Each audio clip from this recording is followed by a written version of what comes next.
Hello everyone, আমি মোহাম্মদ ফারহান হোসেন। তো আজকের এই ভিডিও লেকচারে আমরা 8085, 8086 এবং মডার্ন প্রসেসর নিয়ে একটু আলোচনা করব। তো চলুন শুরু করা যাক।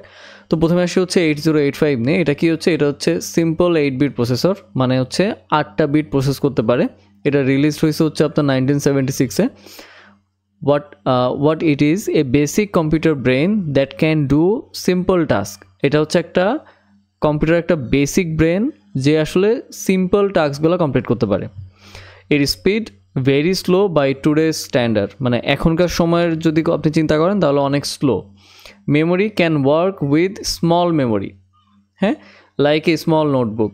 এটা আসলে খুব অল্প মেমোরির জন্য আসলে এটা কাজ করে। Okay, use case used in old machine like calculator and basic control system. হ্যাঁ, এগুলো আসলে পুরাতন যে মেশিনগুলো ছিল সেখানে ইউজ হয়েছে, লাইক ক্যালকুলেটর এবং বেসিক কন্ট্রোল সিস্টেমে আসলে ব্যবহৃত হয়েছে। এরপরে কি আছে? ইন্টেল 8086। এটা আসলে 8085 থেকে একটু উন্নত।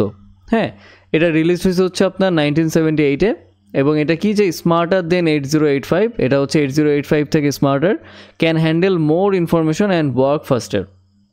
এটার speed faster than 8085। Memory can access more memory like a bigger notebook.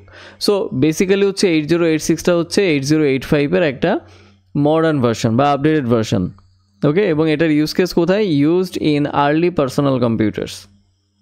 ওকে, আচ্ছা, এরপরে কি আছে? Modern processor. মডার্ন প্রসেসর বলতে এখন আমরা যে প্রসেসরগুলো ব্যবহার করি সেটা very powerful and fast, released from 2010 to নাও।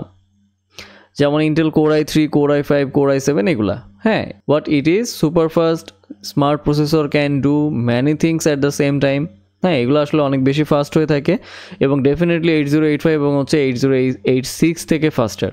হ্যাঁ, এবং এগুলা অনেকগুলো কাজ আসলে এক সময় করতে পারে এবং এটা speed billions of steps per second. Memory can use huge memory. Okay, special abilities কি? Can play games, run videos and do artificial intelligence task, can do multiple job at once, use very advance technology to save energy and work faster.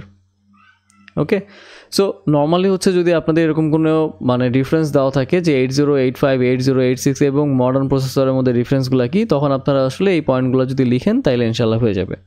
ওকে, তো এখানে আসলে বেশি কিছু আলোচনা করার মতো নেই, জাস্ট ডিফারেন্সগুলো। নেক্সট ভিডিও লেকচার আমরা 8086 আর্কিটেকচার নিয়ে আলোচনা করব।